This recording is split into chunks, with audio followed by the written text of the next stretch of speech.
Hello everyone, ये video है all India बार examination के प्रीवियस ईयर के पेपर्स का। ठीक है, ये बार काउंसिल ऑफ इंडिया इसको कंडक्ट करवाता है और ये जो पेपर है वो हम कर रहे हैं 2018 का। तो शुरू करते हैं। ये दोनों लैंग्वेज में है, इंग्लिश एंड हिंदी। देखिए, स्टार्ट कर रहे हैं हम। क्वेश्चन नंबर 1 है, which one of the following sections of CRPC deals with examination of person accused of rape by medical practitioner. यहाँ क्या कहा गया है कि कौन सा सेक्शन है जो कि डील करता है रेप अक्यूज्ड के मेडिकल प्रैक्टिशनर के द्वारा एग्जामिनेशन का। तो कौन सा सेक्शन है इसमें से? देखिए, section 54A, section 55A, section 53A, section 60A। तो इसमें हमारा आंसर क्या होगा? देखिए,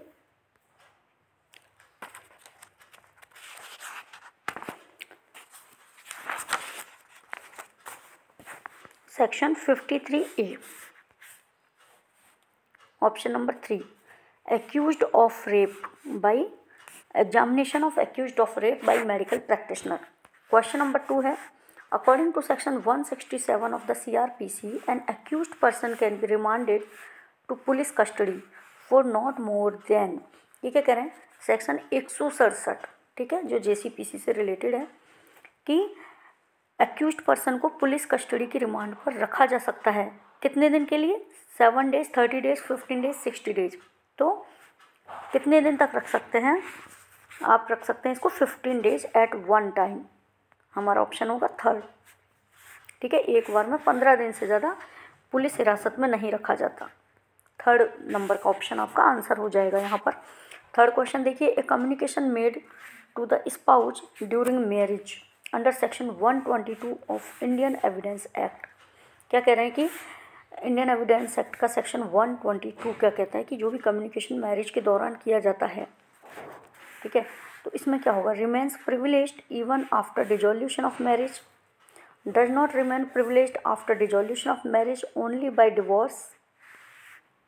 थर्ड ऑप्शन है, does not remain privileged after dissolution of marriage only by death, does not remain privileged in both the case second and third. तो आपका answer इसमें क्या होगा?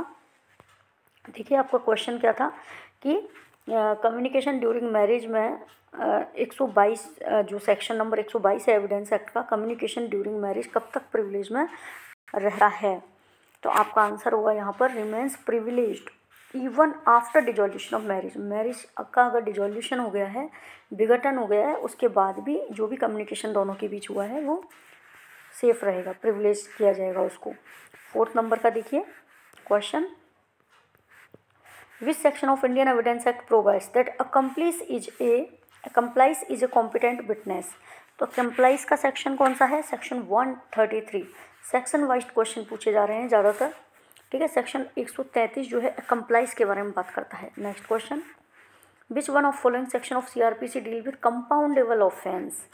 कंपाउंडेबल ऑफेंस कौन से कहाँ दिए गए हैं? सेक्शन 320 में लिस्ट दी गई है कंपाउंडेबल ऑफेंसेस की।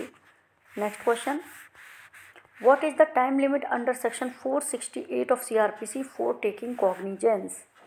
सेक्शन 468 है CRPC का, उसमें कॉग्निजेंस लेने के लिए टाइम लिमिट क्या दी गई है? 1 year, 2 year, 3 year, no limit. तो क्या दी गई है इसमें? 3 ईयर की लिमिट दी गई है। ऑप्शन आएगा आपका थर्ड। सेक्शन 468 CRPC में कॉग्निजेंस लेने के लिए 3 ईयर्स की लिमिट दी गई है। नेक्स्ट क्वेश्चन देखते हैं, industrial establishment means A factory, A mine, A plantation and industry. क्या बोल रहे हैं आपको कि इंडस्ट्रियल एस्टेब्लिशमेंट का मतलब क्या होगा? फैक्ट्री होगा, माइन होगा, प्लांटेशन होगा या इंडस्ट्री होगा। ठीक है, तो क्या क्या होगा? देखो, फैक्ट्री तो इंडस्ट्रियल एस्टेब्लिशमेंट में आएगी, माइन भी आएगी, ठीक है, प्लांटेशन भी आएगा, और इंडस्ट्रियल एस्टेब्लिशमेंट में इंडस्ट्री नहीं आएगी। इंडस्ट्री के अंदर तो ये सारी चीज़ें आती है, तो फैक्ट्री आ जाएगी, माइन आ जाएगी, प्लांटेशन आ जाएगा। तो आपका आंसर होगा फर्स्ट, सेकंड और थर्ड, ऑप्शन सेकंड। नेक्स्ट देखते हैं, strike should be called only it at least % of workers are in support of strike. मतलब किसी भी जब हड़ताल को हड़ताल तभी माना जाएगा, स्ट्राइक 1 मिनट, स्ट्राइक तभी माना जाएगा जबकि एटलीस्ट कितने % ऑफ वर्कर्स स्ट्राइक के सपोर्ट में होंगे। तो क्या होगा आपका आंसर इसमें 15% वर्कर्स। ठीक है, हड़ताल तभी मानी जाएगी जबकि 15% वर्कर्स हैं वो उस स्ट्राइक के सपोर्ट में होंगे। नेक्स्ट क्वेश्चन देखिए, industrial relation cover the following. Industrial relation में किन किन को कवर किया जाता है? देखिए, collective bargaining, labour legislation, industrial relations, training, और फोर्थ ऑप्शन आपका ट्रेड यूनियंस। ठीक है, तो किस किस को कवर किया जाएगा इसमें? देखिए,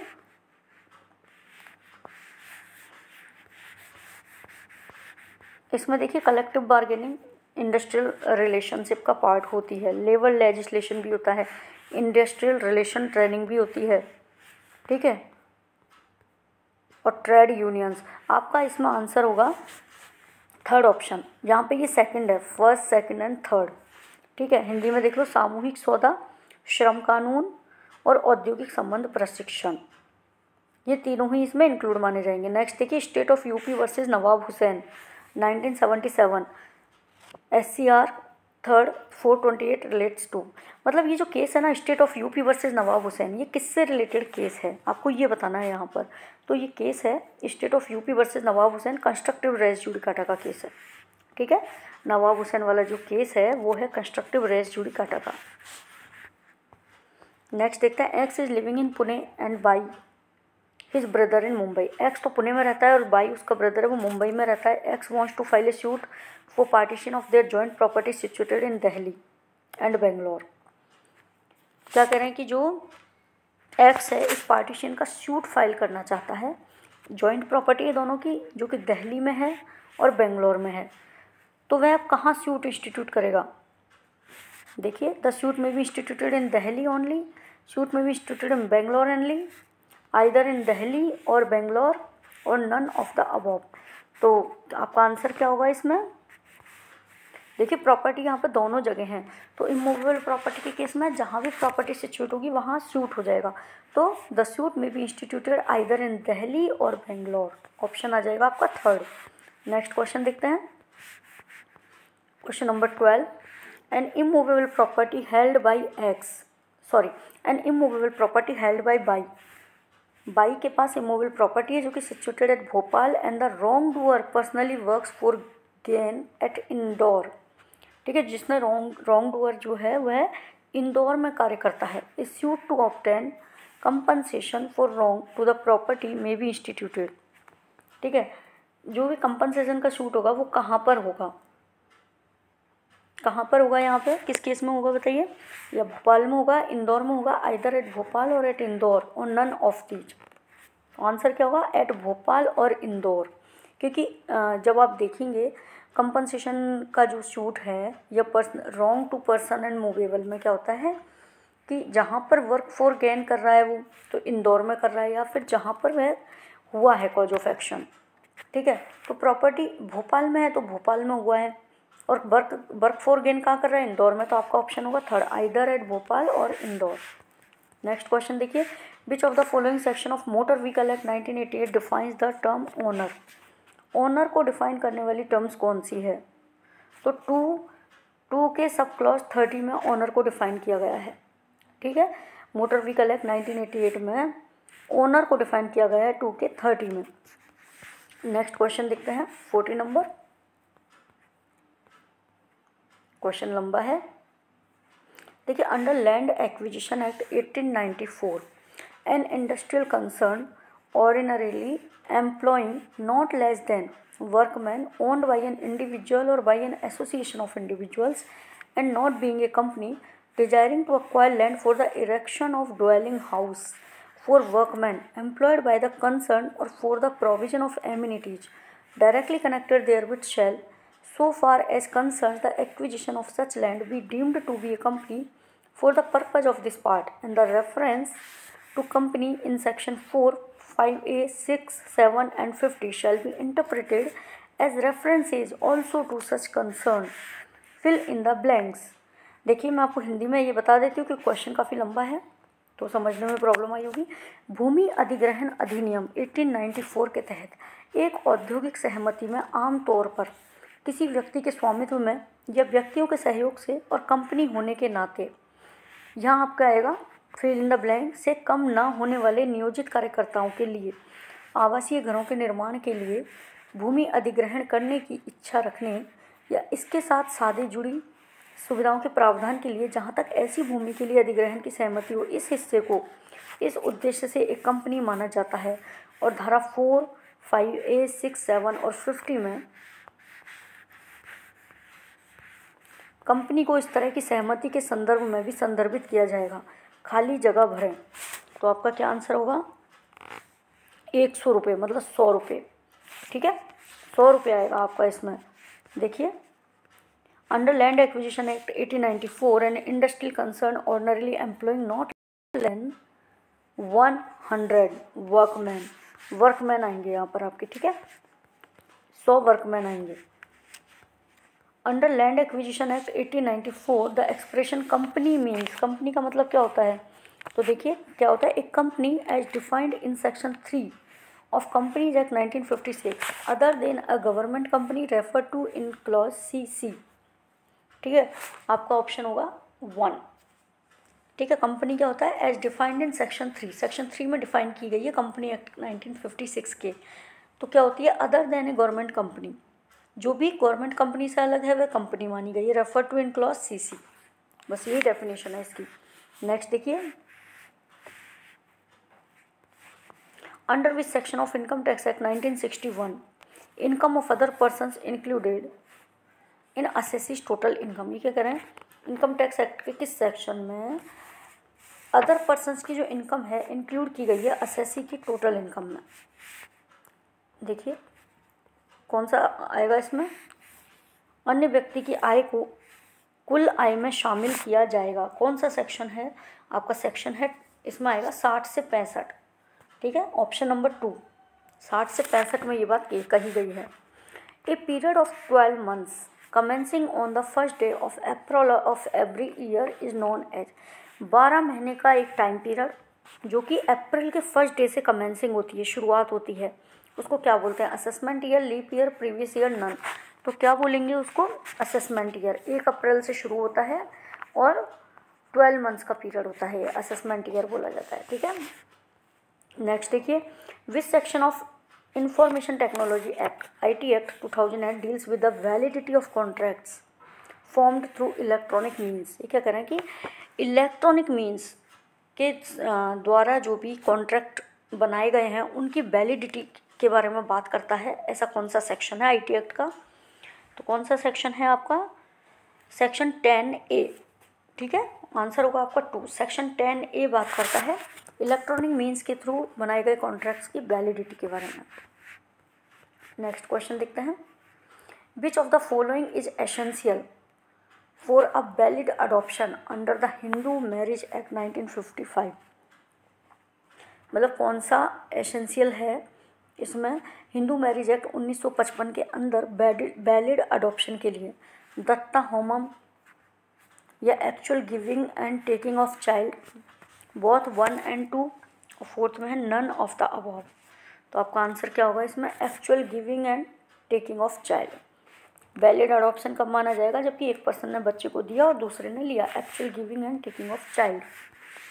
नेक्स्ट क्वेश्चन है 20 number, Hindu male can adopt a female child if the difference of age between the two is more than. Hindu male एक फीमेल चाइल्ड को अडॉप्ट कर सकता है यदि एज का डिफरेंस बिटवीन द टू, दोनों के बीच, मतलब उस बच्चे के बीच में और उस हिंदू मेल चाइल्ड के बीच में जो डिफरेंस है वो कितने से ज़्यादा नहीं होना चाहिए? 21 ईयर्स से ज़्यादा नहीं होना चाहिए। ठीक है, दोनों के बीच में हिंदू मेल एक फीमेल चाइल्ड को अडॉप्ट कर सकता है यदि एज का डिफरेंस 21 साल, मतलब between the two is more then 21 years, 21 साल तक का डिफरेंस होना चाहिए। कम से कम 21 साल होना जरूरी है। ठीक है, नेक्स्ट देखिए, विच of the following relations is not dependent under section 21 of Hindu adoption and maintenance act. ये कहना है कि कौन सा, विच of the following relation is not dependent under section 21।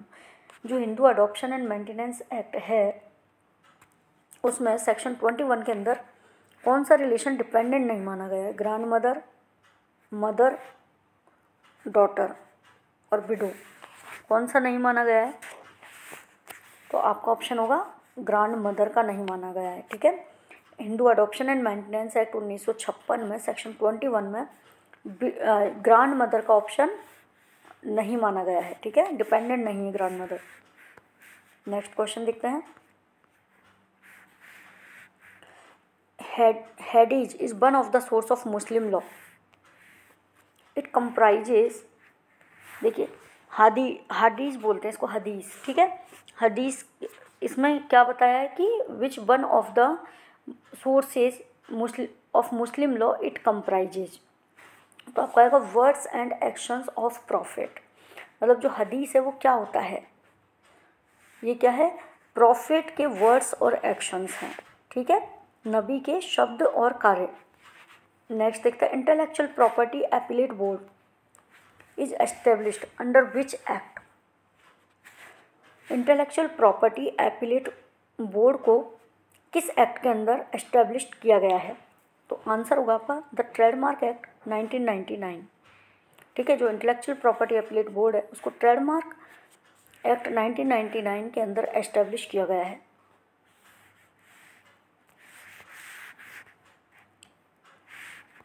Next question है, which is the subject matter of neighbouring rights protection?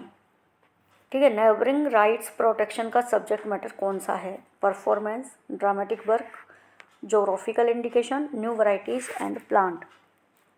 तो आपका answer होगा परफॉर्मेंस। नेक्स्ट देखते हैं question number 25। Adam Smith has enumerated canons of taxation which are accepted universally they are. ये क्या कह रहे हैं कि जो एडम स्मिथ है उन्होंने न्यूमरेट किया है टैक्सेशन का कैनन, टैक्सेशन का सिद्धांत जो कि यूनिवर्सली उसको एक्सेप्ट किया जाता है। तो वे कौन कौन से हैं? एडम स्मिथ ने ऐसे कौन कौन से जो हैं कैनन ऑफ टैक्सेशन दिए हैं? तो देखिए क्या क्या दिया है। इक्वलिटी दी है, certainty, convenience and economy. Fourth option आ जाएगा, equality, certainty, convenience and economy. Next question है, for the first time in India income tax law was introduced by sir James Wilson in the year. कि India में first time income tax law को कब introduce किया गया? By sir James Wilson. तो कौन सा ईयर है इसमें? आपका आएगा 1860 आंसर। ठीक है, 1860 में सर जेम्स विल्सन के द्वारा फर्स्ट टाइम इनकम टैक्स को इंट्रोड्यूस किया गया, इनकम टैक्स लॉ को इंट्रोड्यूस किया गया। नेक्स्ट क्वेश्चन देखिए 27। अंडर सेक्शन 118 यानी 118 of Indian evidence act a person is competent witness if he और शी, ये है ही है यहाँ पर है ना, इफ़ ही और she is major is not lunatic. मतलब ये कह रहे हैं कि एक पर्सन कब कॉम्पिटेंट विटनेस हो सकता है? यदि वह मेजर है, नॉट ल्यूनेटिक, ल्यूनेटिक नहीं है, is not of extreme old age मतलब एक्सट्रीम ओल्ड एज का नहीं है, is capable of understanding questions put to him and giving rational answers irrespective of age. यदि वह क्वेश्चंस को समझने के योग्य है जो कि उसको पूछे जाते हैं और रेशनल आंसर देने के लिए वह सक्षम है, चाहे उसकी एज कितनी भी हो। तो आपका आंसर क्या होगा? फोर्थ। 118 में आप देखेंगे कि हु में टेस्टिफाई। ठीक है, कि किस को टेस्ट किया जा सकता है, मतलब कॉम्पिटेंट विटनेस कौन होगा? तो जो कि क्वेश्चंस को की अंडरस्टैंडिंग हो, उसके अंदर एज से मतलब नहीं है, रैशनल आंसर दे सके, क्वेश्चंस को समझ सके, वह पर्सन कॉम्पिटेंट विटनेस माना जाएगा। नेक्स्ट क्वेश्चन है question number 28। Which of the following judgement is irrelevant under section 43 of Indian evidence Act. Irrelevant कौन से होंगे, मतलब इररेलीवेंट जजमेंट कौन से होंगे सेक्शन 43 में? Judgment of insolvency court, judgment of criminal court, judgment of matrimonial court, judgment of probate court. तो आपका आंसर क्या होगा? Judgment of criminal court. Indian evidence act के सेक्शन 43 में कौन से जजमेंट इररेलीवेंट माने गए हैं? तो यहाँ पर जो क्रिमिनल कोर्ट के जजमेंट हैं वो इररेलीवेंट माने जाएंगे। ऑप्शन आएगा आपका 2। नेक्स्ट क्वेश्चन देखिए 29, under which section of Indian evidence act a witness has been given right to refresh his memory. ठीक है, एविडेंस एक्ट का कौन सा सेक्शन है जिसमें विटनेस को राइट दिए गए हैं मेमोरी को रिफ्रेश करने का? तो सेक्शन 159 रिफ्रेशिंग मेमोरी का सेक्शन है आपका। नेक्स्ट क्वेश्चन देखते हैं, question number 30, the provision relating to free legal aid is given under. Free legal aid का जो प्रोविज़न है वो कहाँ पर दिया गया है, किस सेक्शन में दिया गया है? तो सीआरपीसी में दिया गया है ना। ये कहाँ दिया है? सेक्शन 304 में फ्री लीगल एड की बात की गई है। ठीक है, सेक्शन 304 फ्री लीगल एड का है सीआरपीसी में। निःशुल्क कानूनी सहायता। नेक्स्ट क्वेश्चन है, under which one of following provisions of CrPC police officer is under an obligation to produce the person arrested before a magistrate within 24 hours of the arrest. क्या करें कि CrPC में कौन सा provision है जिसमें police officer under obligation होता है कि अरेस्टेड पर्सन को 24 घंटे के अंदर उसको मजिस्ट्रेट के पास प्रस्तुत करना होता है? कौन सा सेक्शन है आपका? है section 57, second option. Next question, who may record confessional statement under section 164 of CrPC. Confessional statement को कौन रिकॉर्ड करेगा सेक्शन 164 सीआरपीसी में? पुलिस ऑफिसर या जुडिशियल ऑफिसर? थर्ड है both 1 and 2, judicial magistrate having jurisdiction only. तो कौन करेगा आपका इसमें? जुडिशियल ऑफिसर करेगा। ठीक है, 32 का 2, इसमें चाहे जुरिसडिक्शन हो चाहे नहीं हो, जुडिशियल ऑफिसर मतलब एक जज या मजिस्ट्रेट आपके कन्फेशन रिकॉर्ड कर सकते हैं।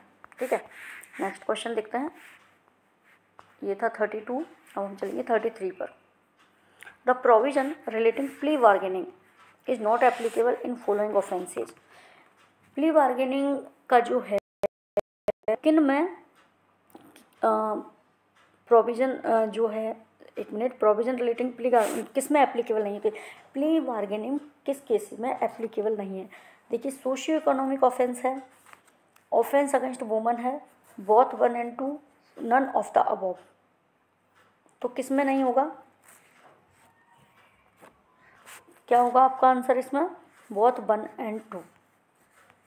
ठीक है, थर्ड नंबर ऑप्शन, क्योंकि कोई सोशियो इकोनॉमिक ऑफेंस होगा तो भी प्ली बार्गेनिंग का लाभ आपको नहीं मिलेगा, और कोई भी वुमन के अगेंस्ट या किसी बच्चे के अगेंस्ट ऑफेंस हुआ है तो भी प्ली बार्गेनिंग का लाभ नहीं दिया जाता।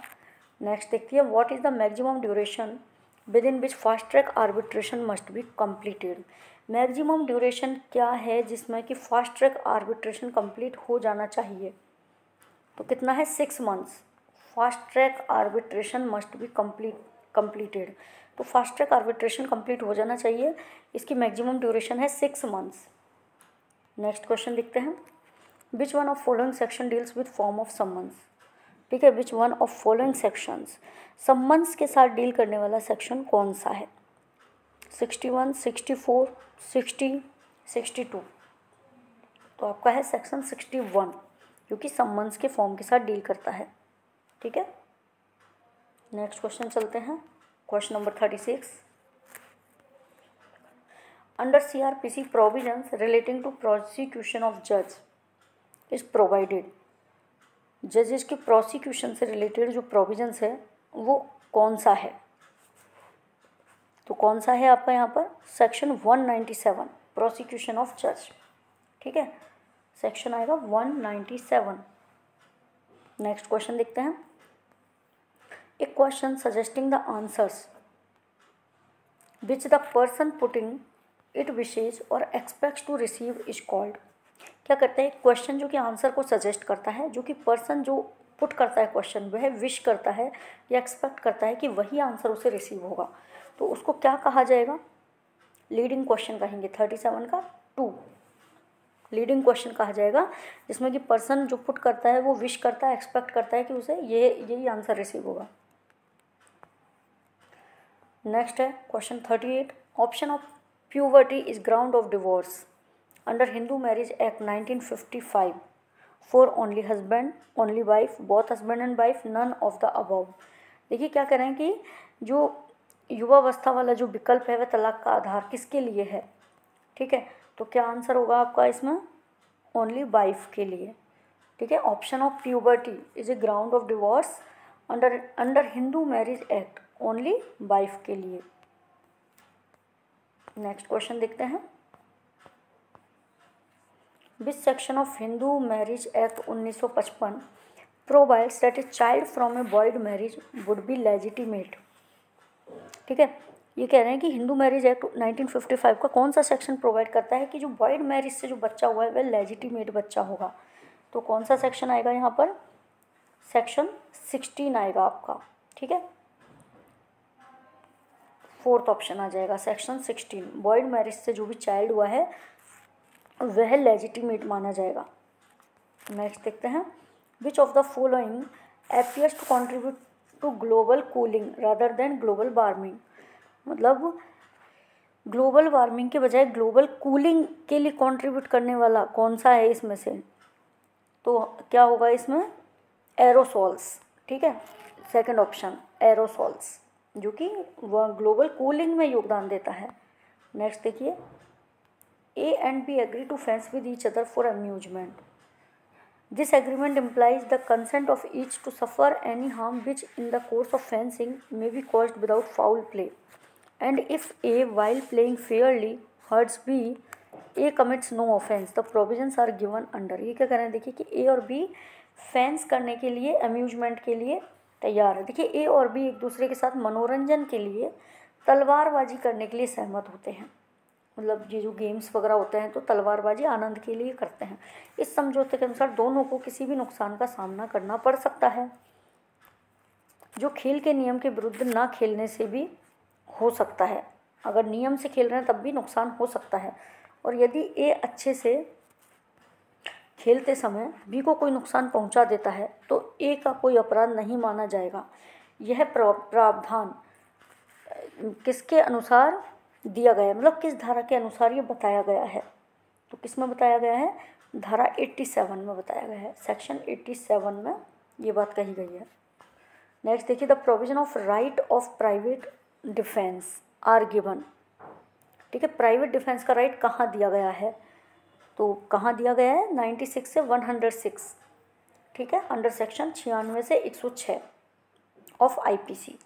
नेक्स्ट देखते हैं, a person entitled to the possession of specific immovable property में recover in the manner provided. ये क्या करें, एक पर्सन जो कि स्पेसिफिक इमूवेबल प्रॉपर्टी के पोजीशन को एंटाइटल करता है वह रिकवर करेगा किस मैनर में, code of procedure act, Indian registration act, Indian contract act, transfer of property act. तो आपका आंसर क्या होगा, ये कोड नहीं है, ये सिविल है। ठीक है, ये है सिविल। तो जो प्रॉपर्टी के मामले होते हैं वो आपके सिविल में आते हैं। ठीक है, तो स्पेसिफिक इमूवेबल प्रॉपर्टी है, उसके पोजीशन के लिए, पोजीशन की रिकवरी करनी है तो सिविल प्रोसीजर CPC के अंदर सूट फाइल होगा। ठीक है, नेक्स्ट क्वेश्चन देखते हैं, question number 44। Section 39 of specific relief act deals with, किससे डील करता है, देखिए, registration of instrument, cancellation of instrument, correctness of instrument. तो यहाँ तो आएगा आपका नन ऑफ द अबव। ठीक है, नेक्स्ट क्वेश्चन देखते हैं, joint sitting of both houses of parliament may be called by the. ठीक है, जो दोनों सदनों की, पार्लियामेंट यानी संसद के दोनों सदनों की जो संयुक्त बैठक होती है वो किसके द्वारा बुलाई जाती है, कौन बुलाएगा, प्रेसिडेंट बुलाते हैं। ठीक है, जो संयुक्त बैठक होती है, जॉइंट सिटिंग होती है बोथ हाउसेज ऑफ पार्लियामेंट की, उसको प्रेसिडेंट बुलाते हैं। नेक्स्ट क्वेश्चन है, specific relief where agreement is made with minor. Minor के साथ अगर कोई एग्रीमेंट किया गया है तो specific relief can get, can not be given, can release, implemented with law. क्या आंसर होगा आपका, कैन नॉट बी गिवन। क्योंकि यदि स्पेसिफिक रिलीफ कैसे देंगे, माइनर के साथ कोई एग्रीमेंट है तो वह एग्रीमेंट कॉन्ट्रैक्ट नहीं बनता, और जब कॉन्ट्रैक्ट नहीं बनेगा, एग्रीमेंट माना ही नहीं जाएगा, तो स्पेसिफिक रिलीफ कैसे मिल जाएगा। नेक्स्ट क्वेश्चन देखिए, the parties which can not be compelled to perform specific performance of contract. Parties जिसको कि कंपेल नहीं किया जा सकता कि वह कॉन्ट्रैक्ट का स्पेसिफिक परफॉर्मेंस परफॉर्म करे, are provided in which section of specific relief act. तो आपका क्या आएगा इसमें, सेक्शन 28। ठीक है, सेक्शन 28।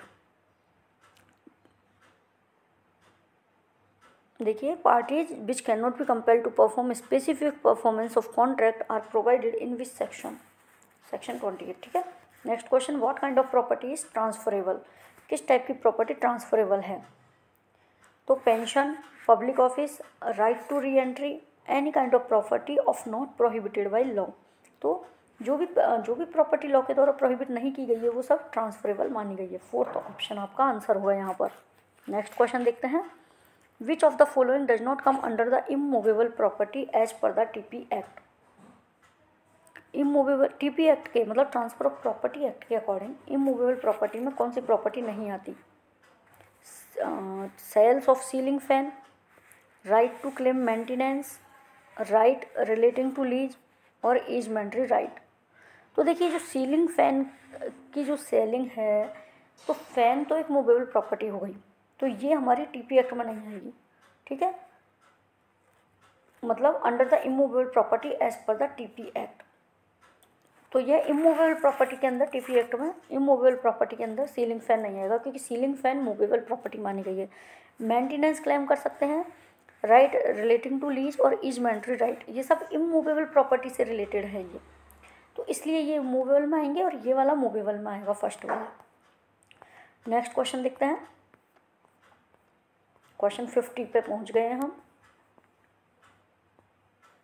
देखिए, X strike A is by this provocation excited to violent rage by A bystander intending to take advantage of A's rage and to cause him kill. X gives a revolver into A's hand for that purpose. A kills X with the revolver. ये क्या कह रहे हैं? X A को strike करता है, झटका मारता है, धक्का देता है ना। A उस प्रोवोकेशन से एक्साइटेड हो जाता है, वायलेंट हो जाता है, तो बाई जो कि पास में खड़ा हुआ है, तो वह A से कोई बदला लेना चाहता है पुराना। ठीक है, तो उसका फ़ायदा उठाने के लिए, ए का फ़ायदा उठाने के लिए क्या करता है, उसके गुस्से का फ़ायदा उठाने के लिए और एक्स को मारने के लिए एक रिवॉल्वर देता है ए के हाथ में। ए तो गुस्साया हुआ था, उसने गुस्से में रिवॉल्वर चला दी। ठीक है, जिससे कि पर that purpose A kills x, जिससे कि ए जो है एक्स को मार सके रिवॉल्वर के साथ। तो अब क्या है, A is liable for committing murder and B is liable for abetting murder. देखिए, यहाँ पे बाई ने तो दी है गन, मतलब बाई ने रिवॉल्वर दी है, और मारा किसने है? ए ने।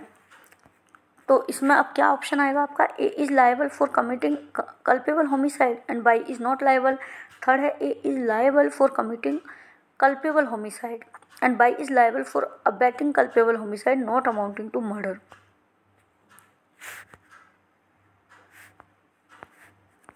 कहाँ गया हमारा क्वेश्चन?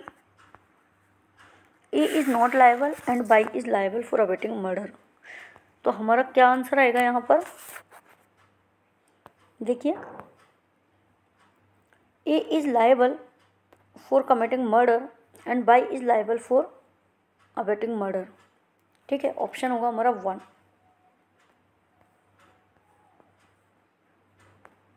हमारा देखिए, right to free legal aid was recognised as a fundamental right under act 20 article 21 of Indian constitution in the case of. ये क्या करेगी, जो फ्री लीगल एड, निःशुल्क विधिक सहायता का जो हमारा फंडामेंटल राइट है, जो कि आर्टिकल 21 ऑफ इंडियन कॉन्स्टिट्यूशन में दिया गया है, वो किस केस में दिया गया है? तो कौन सा केस है? Husne Ara Khatoon versus home secretary state of Bihar. Option आएगा 1। ठीक है, फ्री लीगल एड का है Husne Ara Khatoon versus home secretary Bihar. Next question है, in which country was the concept of PIL originated. किस देश में PIL यानी पब्लिक इंटरेस्ट लिटिगेशन का जो कंसेप्ट है वह ओरिजिनेट हुआ है? तो किस में हुआ है ये? यूनाइटेड स्टेट्स ऑफ अमेरिका में, मतलब अमेरिका से हमने PIL का जो कंसेप्ट है वह लिया है। नेक्स्ट क्वेश्चन है 53, delegated legislation was declared constitutional. किस केस में डेलीगेटेड लेजिस्लेशन को कॉन्स्टिट्यूशनल बताया गया है? आपका आंसर होगा री दिल्ली लॉज एक्ट केस। ठीक है, डेलीगेटेड लेजिस्लेशन मतलब जो प्रतिनिधि मंडल है उसको संविधान में कब घोषित किया गया है? तो ये किया गया है रे दिल्ली लॉज एक्ट केस में। दिल्ली कानून अधिनियम मामला। नेक्स्ट है 54 number, a prospectus which does not include complete particulars of the quantum और price of the securities included therein is known as, मतलब कह रहे हैं कि एक प्रोस्पेक्टस जिसमें कि कंप्लीट पर्टिकुलर्स क्वांटम के ये जो सिक्योरिटी की प्राइसेज या क्वांटम मतलब कि सिक्योरिटी की क्या प्राइसेज है और कितनी क्वांटिटी है उसके पर्टिकुलर्स कंप्लीटली इंक्लूड नहीं है, तो उसको क्या कहेंगे? Self prospectus, memorandum, red herring और इशूइंग हाउस, क्या कहा जाएगा? तो आपको कहा जाएगा यहाँ पर रेड हेरिंग प्रोस्पेक्टस। 54 का थर्ड ऑप्शन आ जाएगा आपका। नेक्स्ट क्वेश्चन है आपका 55, when there is no profit in 1 year और the profit of a company is not enough to pay the fixed dividend on preference shares, the arrears of dividend are to be carried forward and paid before a dividend is paid on the ordinary cases shares, this is called. देखिए क्या कह रहे हैं, जब एक वर्ष में कोई लाभ नहीं होता है या किसी कंपनी का लाभ प्राथमिकी शेयरों पर निश्चित लाभांश का भुगतान करने के लिए पर्याप्त नहीं है, तो लाभांश के बकाये का भुगतान सामान्य शेयरों पर लाभांश का भुगतान करने से पहले करना चाहिए। इसे क्या कहा जाएगा? क्या कहा जाता है इसको? इसे कहा जाएगा संचयी प्राथमिकता शेयर। इंग्लिश में भी मैं आपको बता देती हूँ क्या कहा जाएगा, कम्युलेटिव प्रेफरेंस शेयर्स। ठीक है, नेक्स्ट क्वेश्चन देखिए, industrial dispute means any dispute और डिफरेंस बिटवीन। इंडस्ट्रियल डिस्प्यूट का मतलब क्या होता है कि डिस्प्यूट या difference between employers and employers and workman, workman and workman, master and worker. तो आपका आंसर क्या होगा इसमें? देखिए नीचे ऑप्शन दिए गए हैं, तो आपका आंसर होगा यहाँ पे first, second and third. Employers and employers के बीच में मतलब दो एम्प्लॉयर्स हैं अलग अलग, उनके बीच में कोई डिस्प्यूट होता है तो वो भी इंडस्ट्रियल डिस्प्यूट आता है। एम्प्लॉयर्स एंड वर्कमैन के बीच हो या कई सारे वर्कमैन के बीच में हो, ये सभी इंडस्ट्रियल डिस्प्यूट कहे जाते हैं। मास्टर एंड वर्कर नहीं आएगा इसमें। ठीक है, ये जितने भी ये टर्म हैं, employers and employers, workman and workman, employers and workman, ये इंडस्ट्रियल डिस्प्यूट में आते हैं। नेक्स्ट देखिए, section 19 of Hindu adoption and maintenance act 1956 provide for maintenance of. Hindu adoption and maintenance act 1957 का सेक्शन 19 किसके मेंटेनेंस की बात करता है? तो बात करता है विडो डॉटर इन लॉ। ठीक है, विधवा बहू की। Section 19 Hindu adoption and maintenance act 1956 का। नेक्स्ट क्वेश्चन देखते हैं हम। Section 30 of Hindu succession act 1956 deals with. जो हिंदू सक्सेशन एक्ट है उसका सेक्शन 30 किससे डील करता है?